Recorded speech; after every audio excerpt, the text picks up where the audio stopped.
From Hollywood, it's time now for... Johnny Dollar. This is Ed Porter, Mr. Dollar. You called my office? Yes, I'd like to see you as soon as I can, Mr. Porter. Well, of course.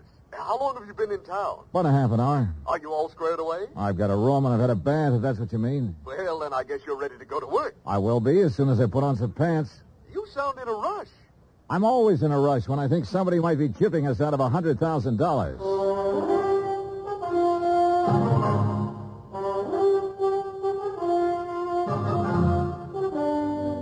Bob Bailey in the transcribed adventures of the man with the action-packed expense account, America's fabulous freelance insurance investigator. Yours truly, Johnny Dollar.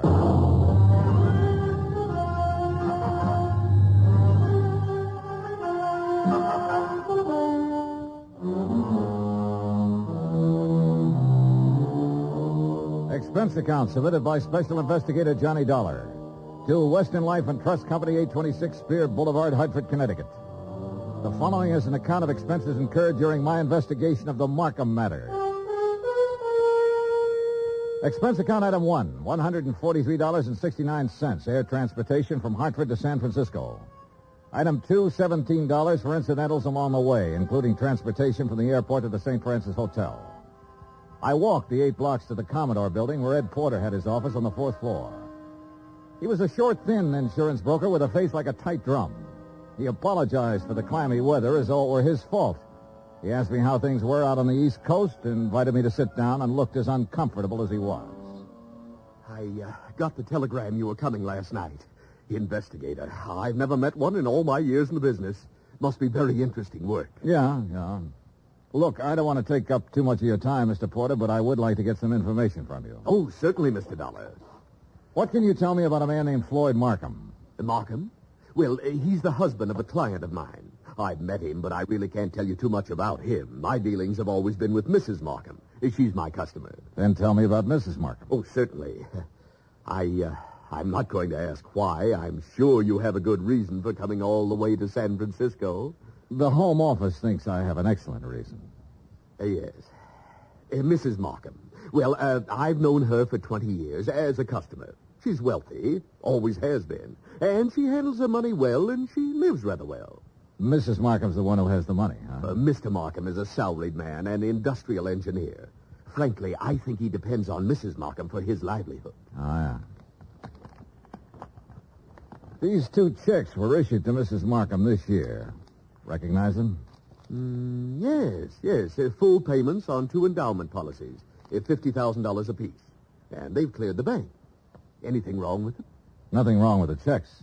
On payoffs like this, I always take it in person.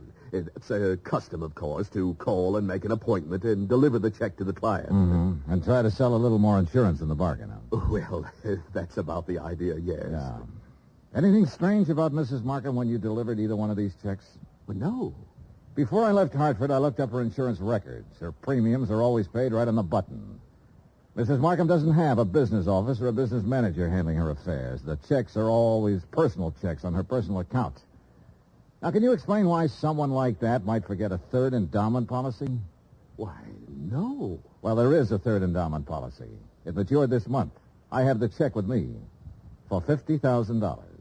Well, yes, but this business of forgetting... Floyd Markham called Hartford and spoke to the head of the endowment division. He explained that Mrs. Markham was ill and didn't know whether or not a 3rd policy existed. He said he was checking for her. Uh-huh. Now, you say you've known Mrs. Markham over a period of 20 years. Well, is she the kind of person who'd forget $50,000? No one forgets $50,000. Did you notice that both of those checks were deposited in the Markham's joint account? Well, no. Oh, so they were. Maybe Mrs. Markham's feeling generous these days. Oh, why do you say that? Well, they have a rather strange relationship as far as I've been able to perceive. I mean, what money he makes is his, and what she has is hers. Oh, yeah. I always like to get out of that house because they never seem to me to be a very close couple in any way. But this seems to make sense now. How's that, Mr. Porter? Well, now, I called up and made an appointment to deliver both of these checks. The first time I went over, Mrs. Markham was ill. And the second time, she had just stepped out for a few minutes. Well, who accepted the checks? Mr. Markham. Both times? Yes. As a matter of fact, now that I think of it, he made the appointment on the phone both times. When was the last time you saw Mrs. Markham? Last spring. A check with the bank revealed that Mrs. Markham had not personally made a deposit since June the 18th. The deposit slips were initialed by Floyd Markham. The checks were endorsed by Leslie Markham. There had been no unusual withdrawal. Expense account item 3, $30, stenographic and notary services for the attached statement. Mrs. Markham's been having her hair done here for nearly 10 years now. Once a week, every Thursday morning. Then she just stopped. I called her home, and Mr. Markham informed me that she was away on an extended trip. Mr. Markham called us, it was last June, and informed us that Mrs. Markham was resigning her membership in the bridge club. I telephoned the house twice to see what was the matter. Mr. Markham answered both times and said Mrs. Markham was out. Oh, she used to come in here 2 or 3 times a month. Made us go over the car from top to bottom. She hasn't been around now for 7 or 8 months. I don't know who's taking care of the car. Expense account item 4, 30 cents, 3 phone calls to the Markham residence. I didn't state any particular business. I simply asked to speak to Mrs. Markham. Each time I called, a male voice answered. Each time, the male voice told me Mrs. Markham was out, she was ill, and she was away on a short trip. Industrial Management Limited, Floyd B. Markham president, has a 3-room office suite near the Embarcadero. 10 years ago, it had been sensationally new and glassy. When I got there, the carpet was a little too thin and the varnish a little too thin, too. The whole place smelled faintly of mildew. Yes? I'd like to see Mr. Markham, please. Do you have an appointment? No, not exactly. My name is Harris.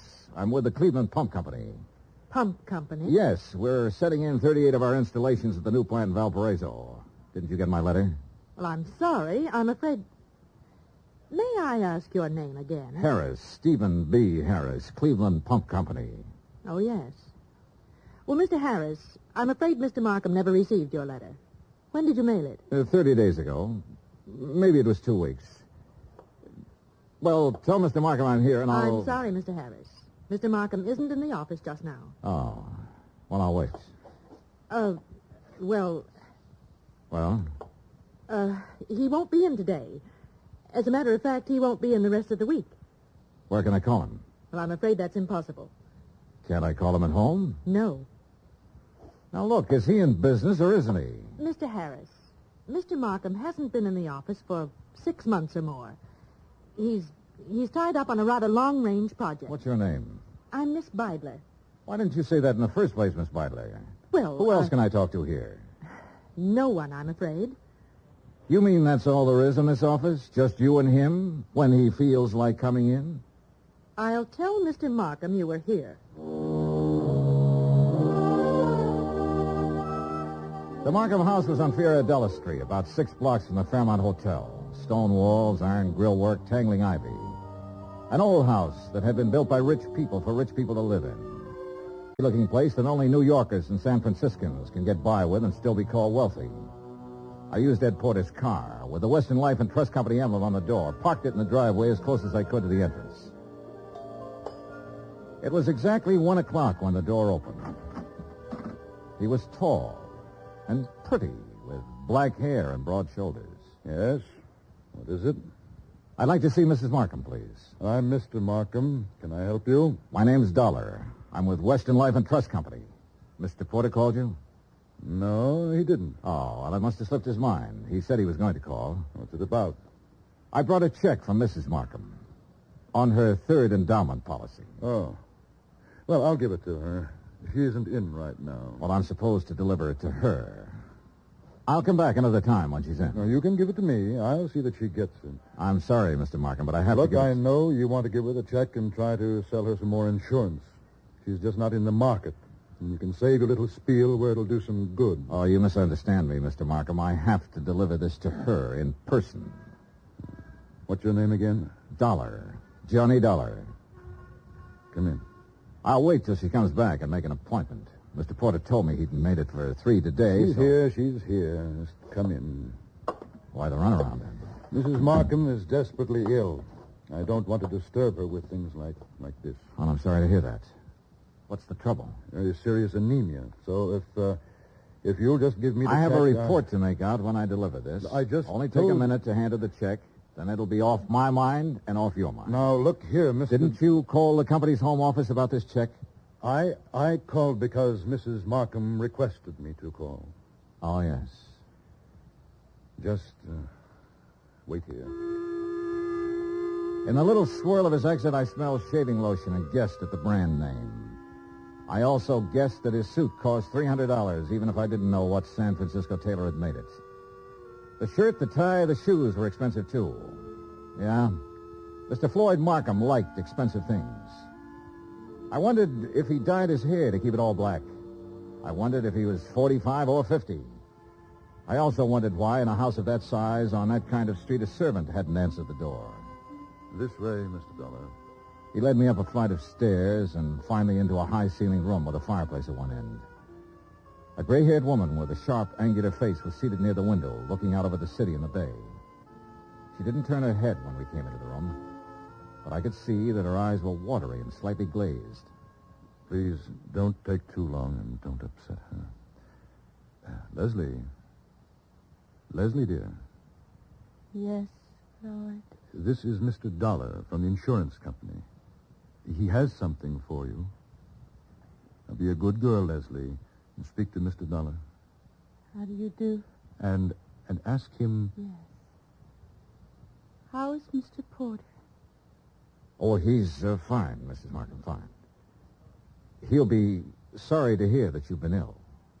I really would rather that you didn't tell Mr. Porter. Oh. I'm satisfied to make my own slow recovery and not worry any of my friends. He'd like some sherry, Floyd. Now, you know what the doctor said, Leslie. Mr. Dollar, you'd like some sherry, wouldn't you? Why, yes, I'd like that very much. Floyd? No, I'm sorry, Mr. Dollar. It's absolutely forbidden, and you know that, dear. Do you have the check, Mr. Dollar? Yes, right here. Here you are, Mrs. Markham. Thank you. Is there anything else, Mr. Dollar? Well, Mr. Dollar? Now, Leslie. yes? What is it, Mrs. Markham? I'm very tired. Excuse me if I seem impolite. Good day. Good day, Mrs. Markham. Expense account item 5, 10 cents. Phone call to Ed Porter at his office. Yes, Mr. Dollar? Look, Mrs. Markham's 5'5", about 120, black hair, gray streak to the right of the part, blue eyes, looks about 40 years old, a good 40. Why, yes, that sounds like her. You mean you've seen her? I've seen what's left of her, Mr. Porter. Oh, good Lord, she's not dead. Almost. What? He's killing her, Mr. Porter. My guess is he's been at it for about 6 months.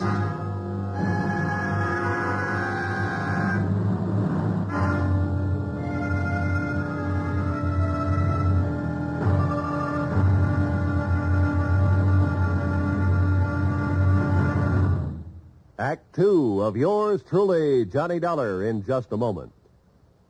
Nobody will take a frown at face value anymore now that the word has gotten around about Jack Benny's return to the air. With Mary Livingston, Dennis Day, Rochester, Don Wilson, Mel Blanc, Frank Nelson, and Mr. Kitzel, nothing less than your very best smile will do for the occasion. Tonight, and every Sunday night, hear CBS Radio's Jack Benny Show and give your sense of humor a real workout. Now, Act 2 of yours truly, Johnny Dollar, and the Markham Matter.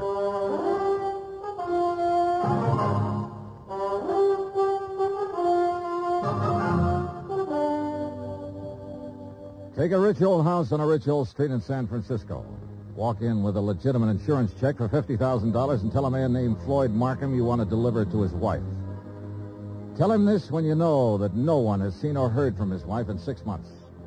Just tell him you want to see her. Insist that you see her. Then stand around and listen to him lie a couple of times. Then let him take you to her. Give her the check. Say goodbye. 20 minutes after I walked out of the Markham's house and picked up Ed Porter, we drove back to the house and parked 100 feet from the entrance. This is the darndest thing I ever heard of, Mr. Dollar. I'm not sure it's all clear to me. What's our position? Oh, I wouldn't know that, Mr. Porter. That's up to the legal department. This much I'm sure of right now. Markham's already deposited $100,000 of her insurance money into a joint account.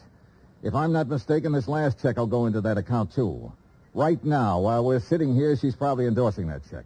Well, then I don't see where it's any of our He's business. making her endorse the check. He's making her stay in that house, in that room, away from everybody. Well, how?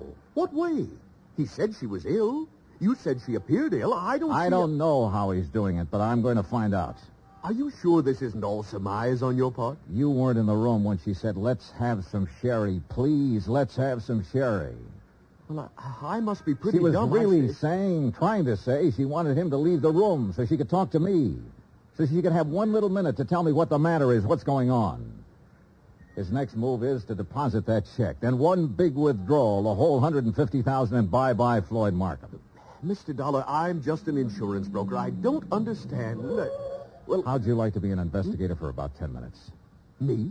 Yeah. You see that car that just pulled up in the driveway? Well, yes. The girl driving it holds down that dummy office of Markham's. Her name's Beidler. She might be in on this with him. And that's Mr. Markham leaving the house. Good. Now, look, here's what you do. Follow them. I think I know where they're going, but you follow them and make sure. Well, where are they going? To the bank to deposit that check. Oh. Well, where are you going? To have that glass of sherry, Mr. Porter. Ed Porter pulled his hat down low over his face and put both hands on the wheel and took out after that 55 Cadillac sedan. I crossed the street, went back up on the porch of the house and knocked. I didn't expect her to answer. I didn't expect anyone to answer, but I wanted to make sure. I went around to the garden.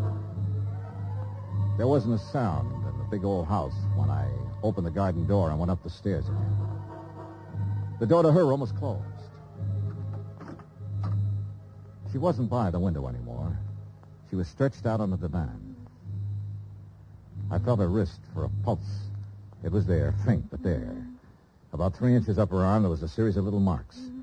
I lifted one eyelid and felt her neck muscles. She was doped to the ears. Mrs. Markham. Mrs. Markham, can you hear me? Look, I've come to help you. Yes. Yes, I'm going to take you out of here. Now, don't be frightened. Mr. Dow? That's right. That's right. That's the ticket. Insurance company. Yes. Now I remember. Yes, that's right. Thank you for bringing my check. I don't want Want what, Mrs. Markham? Want any of my friends to worry. Oh. I'm improving, but I don't want them to know I'm ill. Just say I'm out of town for a while. He told you to say that, didn't he? Yes. He told me to say exactly that. Mr. Dow, don't fool me. Please don't fool me. What? You will help me get out of here. You aren't fooling me, are you? Are you? I carried her downstairs and put her in my car and drove her to the St. Regis Emergency Hospital. Expense account item $100, deposit with the hospital office. I explained as much as necessary to the intern who promised to advise me when Mrs. Markham became rational. After that, I drove back to the house. Ed Porter's blue coupe was parked across the street. I didn't know what to do but come back here. And when I got back, I didn't know what to do either. Slow down. You're doing fine. Oh, you were right. You were absolutely right. They went straight to the Bank of America to deposit that money. I kind of thought they might be back here by now. No, they're over at Angelo's having a drink and some dinner. I followed them there. You're getting to be quite a sleuth, Mr. Porter. Well, I try to do my best and use my head. Mr. Dollar, did you talk to Mrs. Markham? As much as I could. She was doped. I took her out and put her in the hospital. Oh. Well, should you have done that, Mr. Dollar? I could have left her up in that room to die, Mr. Porter. Oh, yes.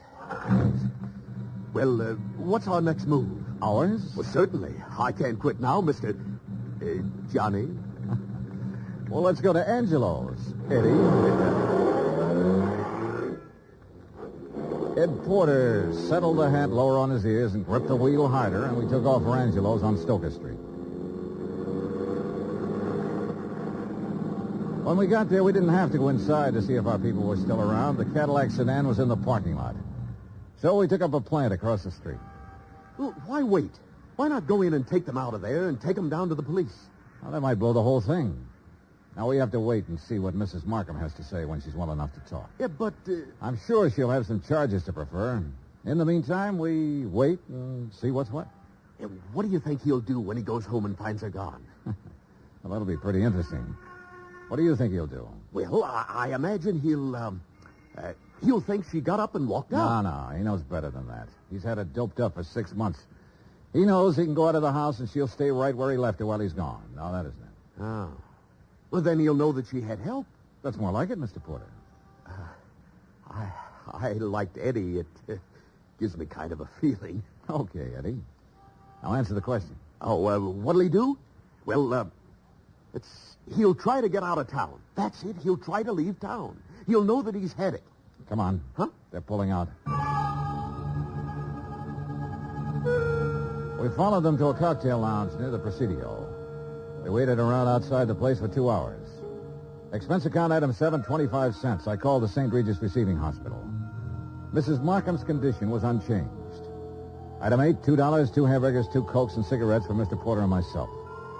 We had just finished eating when Floyd Markham's Cadillac turned out onto the street. We followed it for 10 minutes. When Markham parked on a dark hill, we cut our lights and came to a stop. Mr. Dollar, Yeah, Eddie. can you see what they're doing? Yeah? What? Necking? Huh? Necking. You know. I should have telephoned my wife. At 12:10, Floyd Markham turned the car around and drove back into town. We followed once more. We saw him double park outside a 4-story apartment house on a steep hill, let the woman out, then drive on. Eddie, Yeah, Johnny? think you can handle something else alone? Oh, I'd love to. Women sometimes talk a lot easier than men. You keep on him. When he finds his wife absent, I want to know where he goes. Wherever it is, I'll let you know. You gonna shake her down? Something like that. Get going.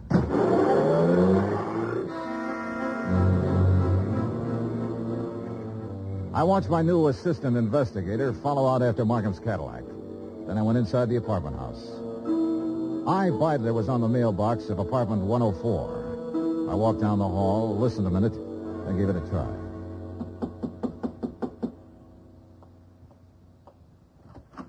Yes? Well, what on earth are you doing? I'm here to see you, Miss Beidler. It's important. You're, Mr. Harris. I'm Mr. Dollar, Johnny Dollar. I'm an insurance investigator. Oh. There was something about you today. I wasn't sure. Now you're sure. Oh, what are you doing? Right now, I'm working for Western Life and Trust Company. You'd better sit down. Well, I don't know that I'd better do anything, Mr. Dollar. You're rather rude. Then you can stand. We've been checking into Floyd Markham. I don't think I have to tell you what we found out so far. I think you also know that by this time tomorrow he'll be in jail and you might be right along with him.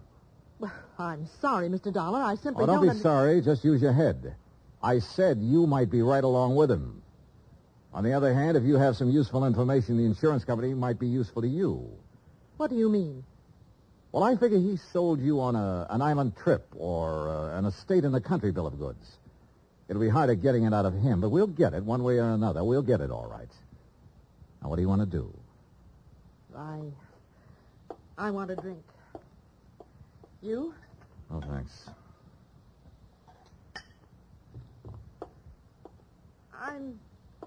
I'm not bad. I'm not a criminal. I've never been in trouble. You are now. Why? Because I fell in love with him? Because you were helping him kill her. What are you talking about? Mrs. Markham. She's in a hospital right now. What? I took her there myself today. He's had her doped with I don't know what for months. Having her sign checks, endorse deposit slips. Funny. Is it?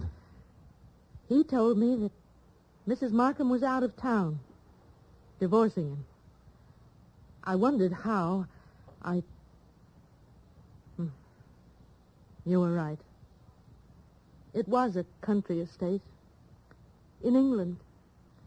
A genteel life, he said. The London theater, walks in the country, little harmless things that most people can never do. He said we could do them as soon as he cleaned up his affairs. By tonight, he said we could start packing.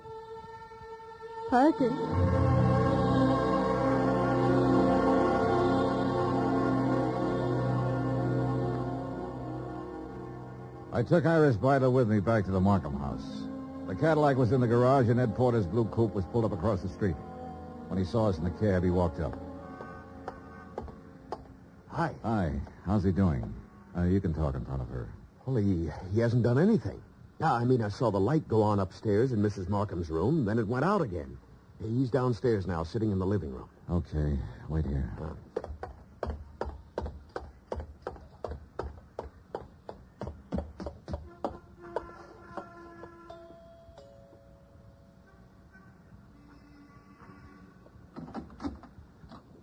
Hello, Markham. Hello. If you're worried about your wife, which I doubt, she's in a hospital. Are you a policeman? Insurance investigator. That's Miss Beidler in the taxi over there. Oh. I want you to come with me now. Of course. Yes. You said your name was Dollar. That's right. Why couldn't you have come around, say, next week? She'd have been dead by then. That's the way she should have been for 16 years. Dead. Yeah. Come on, Markham.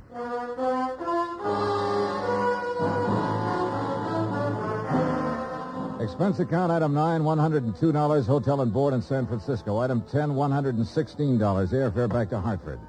Item 11, $42.16 miscellaneous. Remarks? Going to wind up in court. Mrs. Markham's charges will include attempted homicide, attempt to defraud, attempt to... In the end, it was his attempt to run away, and it didn't work. It never works. Even if you get away, you find something new to run from. Total expenses, $968.20. Yours truly, Johnny Dollar.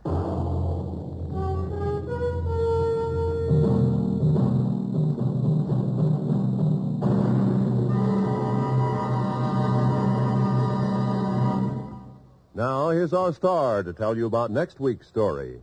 Before I do, I want to say something to you about Thanksgiving. Now, there's a day that deserves celebration. And heartfelt thanks to the God who made us for being the most free and peaceful and bountiful country in the world. And yet, why wait for next Thursday or any Thanksgiving Day? For Americans, it seems to me, Thanksgiving should be every day. Think about it, won't you? Next week in our story, New Orleans, the French Quarter, a beautiful girl, and high adventure. Join us, won't you? Yours truly, Johnny Dollar.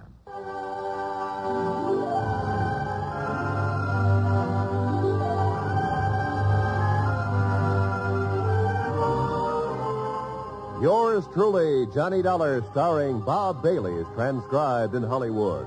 Written by John Dawson, it is produced and directed by Jack Johnstone.